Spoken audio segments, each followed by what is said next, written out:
بسم الله الرحمن الرحيم الحمد لله رب العالمين والصلاة والسلام على إمام الأنبياء المرسلين وعلى آله وصحبه أجمعين أما بعد سبحانك لا علم لنا إلا ما علمتنا إنك أنت العليم الحكيم اللهم علمنا ما ينفعنا وانفعنا ما علمتنا وزدنا علما ولا حول ولا قوة إلا بالله العلي العظيم. This week we get into the first verses regarding Taqwa. Now the word Taqwa is used very heavily in Quran. In fact, if you look at any of the, and I think I spoke about this last week with everyone, that if you look at the amount of times Taqwa is used in its root form as well, it comes well over 250 times in Quran. So the term Taqwa is used heavily. And the definition that we're going to use is the one that I feel that Ali ibn Abi Talib radiallahu anhu gave. It's amal bit-tanzil, it's acting on revelation. Wal-khawf min al-jalil, and fearing the great one, Allah. وَالْقَنَاعَ بِالْقَلِيلِ, and to be content with little. وَالْإِسْتِعْدَادِ لِيَوْمِ الرَّحِيلِ, and to prepare yourself for the day of judgment. This is the definition that we're going to be looking at. Now the first verse that we get that covers this, يَا أَيُّهَا الَّذِينَ آمَنُوا اتَّقُوا اللَّهِ, O you who believe, have taqwa of Allah, fear Allah. And remember, the reason why we talk about this is because Taqwa is the goal of the believer. Look, the people who go to paradise, who does Allah promise paradise for? Inna lil muttaqina mafaza. So many places in Quran, you see that paradise is promised for the people of Taqwa. When you see the hadith of Jibreel alayhi salam, this word Taqwa, muttaqin, is synonymous with muhsin. Someone who strives for excellence and perfection, that's muttaqi. That's a muttaqi person.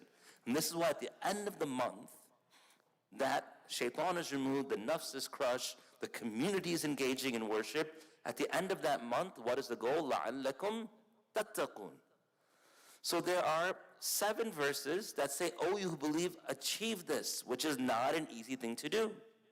So in 7 places, Allah subhanahu wa ta'ala says that though it's not easy to do, I'm going to give you a shortcut to it. These are known as the shortcuts of taqwa. My label, it's not a Quranic label. These are the shortcuts to taqwa. So if anyone's like, how do I become muttaqi? If you conquer and if I conquer these 7 things, we're going to see that we get this. Now why? The reason why is because when you look deeply at all these verses, what do we find? That each one of these verses, they highlight a certain love that people have. And the biggest prevention from taqwa is actually love. Why? Because taqwa in essence is love for Allah. So we fear disappointing someone who we love, like our father, our mother, etc. We fear disappointing Allah. We fear doing things that is away from what He wants. We recognize Him as the greatest one to align with Him. All those things of taqwa. We avoid nafs and shaitan, the creations of Allah, but the creations that are working against Allah. So we want to align ourselves and our love with Allah, but all of us have multiple loves. Some people love sports, some people love money, some people love men, some people love women, some people love homes, some people love power. Everyone has these different loves. And when you look specifically at the diseases of the hearts, every disease of the heart is linked with some type of love. Someone who has the disease of stinginess doesn't want to be stingy, but they love money. Someone who has the disease of lust, they don't want to not lower their gaze, but they have a lot of love for the other in their heart. People who who are always trying to get noticed, they sometimes hate that about themselves. But there's hubbul jah, there's this love of position being recognized. It's always linked to some love. Because as we see in the shahada, when a person takes shahada, they make almost a reverse proclamation. What do I mean by that? The beginning of Ayatul Kursi is Allah, ithbat. We establish Allah's existence. La ilaha illahu, there's no God but Him. then we negate, then we reaffirm. We believe in God, we accept there's no God but Him. But in the Shahada, it's a reverse proclamation. We first deny, then we accept. It's almost like momentary kufr. It's not. Ashhadu an la ilaha. Then we say illallah. Well, we could have said like Ayat al-Kursi, Ashhadu annahu Allah. I bear witness that He is Allah. La ilaha illahu. Or la ilaha illallah. We could have done that, but we don't. Because the heart, one of the wisdoms the ulama they mention, the spiritual heart of the person, it has many loves. And these loves that are there, they become competitors with Allah. And the example that's often given is because, let's look at this bottle of water, it's full. If I open the cap and I begin to pour into it, what will happen? This water won't fit into it. Why? Because it's already full. But if I empty this out completely and I pour this in, all of this will go in there. This is the heart. It already has all these extra loves there. I have to pour out love for others and love for other things. When I pour out all of this and the heart is empty, now the love for Allah can come in. And now when I'm making money, I'm doing it for the sake of Allah. When I'm married, I'm doing it for the sake of Allah. When I'm reprimanding my children, I'm doing it for the sake of Allah. When I'm being lenient with them, I'm doing it for the sake of Allah, not for any outside influence or reason. So now when we look at this first verse, we have to frame it with this idea. So Allah subhanahu wa ta'ala mentions in Surah Baqarah, Ya ayyuhalladhina amanu taqullah. O you who believe, have taqwa of Allah. By the way, this is the final page that was revealed in the Quran. If you put in page, the last verse is وَاتَّقُوا يَوْمًا تُرْجَعُونَ فِيهِ إِلَى اللَّهِ. If you go just a few verses before that, is this verse right here. وَاتَّقُوا يَوْمًا تُرْجَعُونَ فِيهِ إِلَى اللَّهِ. I think that verse is 281. And this is 278. So just 3 or 4 verses before, you have this verse. This final page is the last set of verses that were revealed within Quran. Now these verses, Ya ayyuhalladhina amanu taqullah, at the end of the life of the Prophet ﷺ, Allah is giving the final path towards taqwa. What's the final path towards taqwa? Allah is breaking that final idol in the hearts. وَذَرُوا مَا بَقِيَ مِنَ الرِّبَا. Leave out, get rid of, give up whatever remains from riba. In kuntum mu'mineen, if you are true believers. In kuntum mu'mineen, if you are true believers.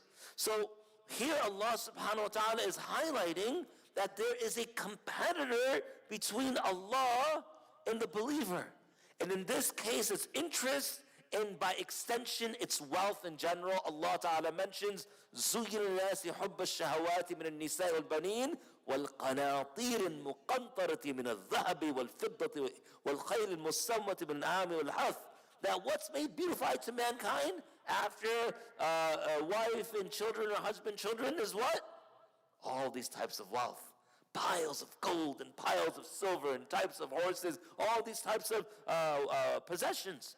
Allah Ta'ala mentions, وَعْلَمُوا أَنَّمَا أَمْوَالُكُمْ. Know that your wealth, وَأَوْلَادُكُمْ, and your children, fitna, are a test for you. This is a test. All of us know how hard it is sometimes to avoid or to do the right thing when money is on the line. So now, here, these verses, the first thing we have to look at is, when we look at the nature of wealth, and I mentioned this a moment ago, but the nature of wealth, al-mal wal-bununa zinatul hayat ad-dunya. They beautify the world.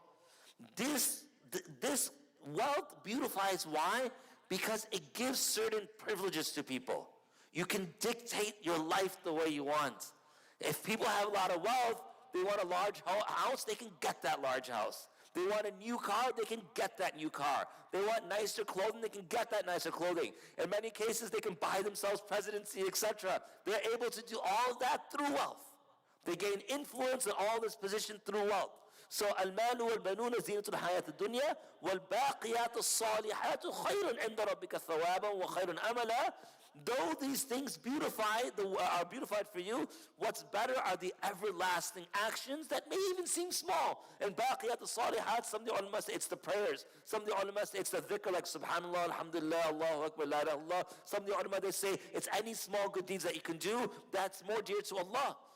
But wealth gives us control. And human beings have always struggled. Not just human beings, the thaqalain. Who are the thaqalain? Mankind and jinn have always struggled with this. Why do we struggle with this? Well, let's take a step back. In Surah Al-Ahzab, at the end, Allah subhanahu wa ta'ala mentions, Inna aradna al-amana. That we presented this amana. What's this amana? To have free will. Ala samawat, to the heavens, to the earth, wal jibal, and to the mountains. فَأَبَيْنَ أَن يَحْمِلْنَهَا. And they rejected. Why? Because even these bodies, these great bodies, like the mountain, like the earth, like the heavens, they all knew that this free will is a dangerous thing. Because if we have free will, while if we do it correctly, we'll get paradise. If we do it incorrectly, we'll gain God's wrath. And we'd much rather just be subservient to Him. فَاشْفَقْنَا مِنْهَا وَحَمَلَهَا الْإِنسَانِ إِنَّهُ كَانَ ظَلُومًا جَهُولًا. But mankind, they accepted it. They were zaloom, they were oppressive, and jahul, they were a bit unknowing of what's going to happen from it. Now the first creation from the thaqalain is jinn. And from the jinn, the most popular early jinn is whom? Iblis, Azazil. And Azazil, when he was asked to bow down to Adam alayhi salam, what does he do? He refuses. So Allah asked him an interesting question that will relate to this. He said, مَا مَنَعَكَ أَلَّا تَسْجُدَ إِذْ أَمَرْتُكَ. Why didn't you bow down when you were commanded to do so? Meaning, I told you to do it. That's all you had to do. The trees, they bow down. The sun, everything is in submission to Allah. You were told to do this. The angels were told to bow down. They all bow down, but you didn't do it. What did he say? أَنَا خَيْرٌ مِّنْهُ. I am better than him. So what happens is the two creatures of free will, some, not all, inshallah, may Allah not include us in this, they let that free will get to their heads until they reach the position, who was the worst human on this earth? The Pharaoh. And the Pharaoh, what was his famous statement that got him destroyed? أَنَا رَبُّكُمُ الْأَعْلَى. I'm your Lord Most High. They tried to compete with Allah. They try to compete with Allah. So wealth feeds this unfortunate characteristic of some human beings. And they want to make themselves above everyone else. Why do we backbite? To make ourselves superior. I can put so-and-so down. Why do we slander? Makes myself superior. I can put so-and-so down. Why do we spread rumors? Make myself superior. I knew this knowledge that no one else knew. It's always a superiority thing for many human beings. So now with wealth, they want to take control. They want to take control. So Allah says, وَعْلَمُوا أَنَّمَا أَمْوَالُكُمْ أَوْلَادُكُمْ فِتْنَةٌ. Your wealth and your children are a test. وَأَنَّ اللَّهَ عِنْدَهُ أَجْرٌ عَظِيمٌ. And with Allah, there's a great reward. So it's not a bad thing. But if it's coupled with the characteristic, like for example, we have our security guards here. These security guards are carrying weapons with them. It's not a bad thing. If something happens, we'll be actually happy they have their weapons with them. But you give that weapon to someone who's not trained, or who is not competent, or who just has issues, then it's a bad combination. So wealth is not problematic. If it was, Allah would not give it to us. But we give it to someone who has this competition with Allah. So then what do they want to do? They want to grow their wealth because it gives them power, which gets to the next point. The word riba means to grow. The word riba actually means to grow. In the root of this word is the idea to grow wealth upon wealth upon wealth. Whereas Muslims, we look for something else. We look for zakah. Zakah is actually giving away our wealth.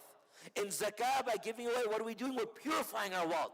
And when you purify it, though the amount may have decreased, what actually increased?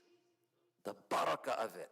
And the barakah breaks the first point I was telling you.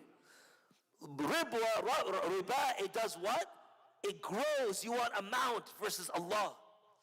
But barakah includes Allah. Remember the shahada point. We have to dump this out to put this in, right? We have to dump out the worldly loves for the love of Allah subhanahu wa ta'ala. When a person now zakah, when they purify, and all those impurities are there, though the number dropped down, they've now connected with Allah and it infuses barakah. So that $1 outdoes $10 of interest. That $5 outdoes $100 of interest, etc., etc., etc. So Allah subhanahu wa ta'ala, He actually gives us wealth as a tool.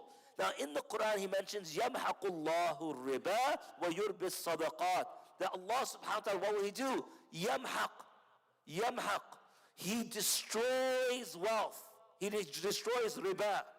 And you know, it's funny, because the word ahmaq in Arabic means a fool or very idiotic person, and that's from the same root, but flipped around. يَمْحَقُ اللَّهُ الرِّبَا وَيُرْبِي الصَّدَقَاتِ. And you wanted rabwa, you wanted growth, yurbis, the same word, yurbi, from riba. Yurbi, riba, but this is actually a good one. Yurbi sadaqat, your charity, your zakah, he grows it. He grows it. Meaning you've connected it back to Allah. Wallahu la yuhibbu kulla kafarin athim, because he hates those who sin.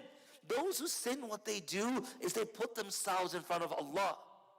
So now we know that mankind, many have this propensity to try to challenge Allah. And they have this love for wealth, because through wealth we can take this godly position.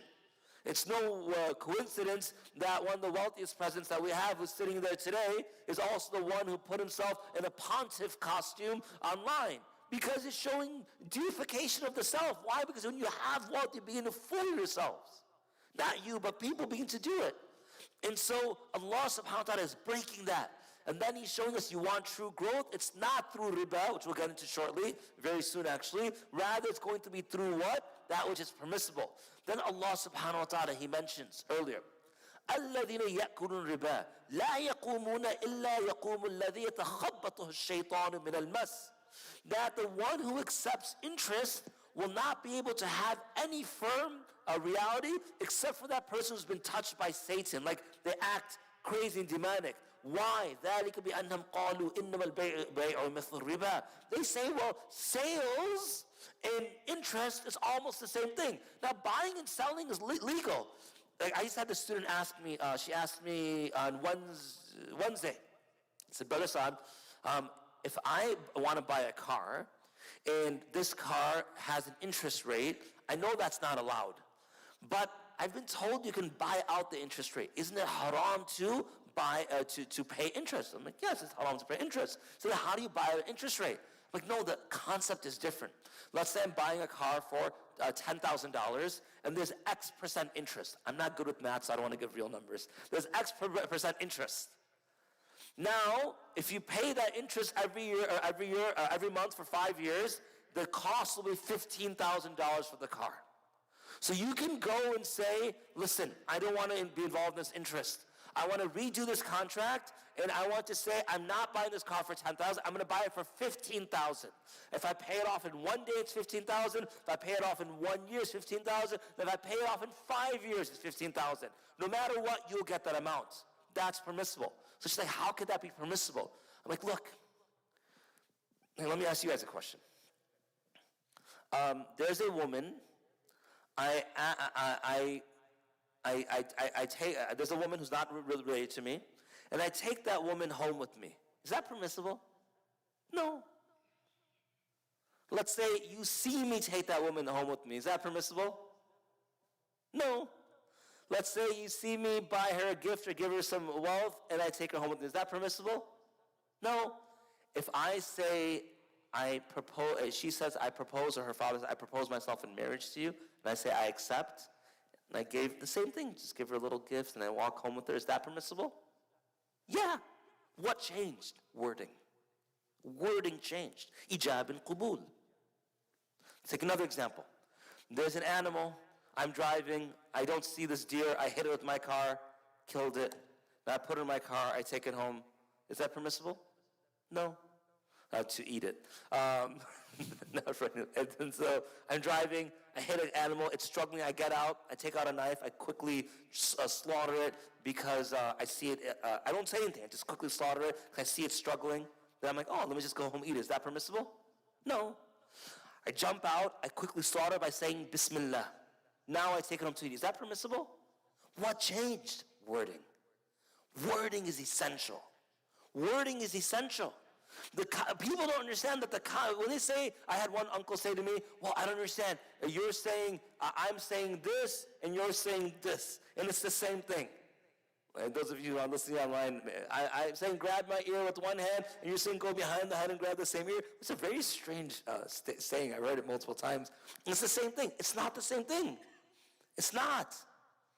Yes, you're still grabbing the ear, but yes, you're still going home with that woman, or for the sisters, that man. It's not the same thing. You would say no as well. The changing of the words means to remove something that Allah hates. What is it about interest that Allah hates? The oppressive nature of interest. If I agree to that person, go back to the car example, that we're going to buy the car for $15,000 instead of the $10,000. He's selling the car. I'm buying the car. I'm telling him I'll buy it for more. Is that permissible? 100%. I'm agreeing. There's no oppression over here. I just raised the money. Now people say, why would you do that? Why not just buy it for $10,000? Because we all know money, there's inflation over time. And I recognize that he doesn't want to sell it for that low of a price over time. Because if I withhold money, when he gets the $10,000 5 years later, it'll be worth less. So understanding his need and not wanting him to go into difficulty, I'm saying, and I also don't want interest, I'm saying let's make an agreement that both of us can agree on.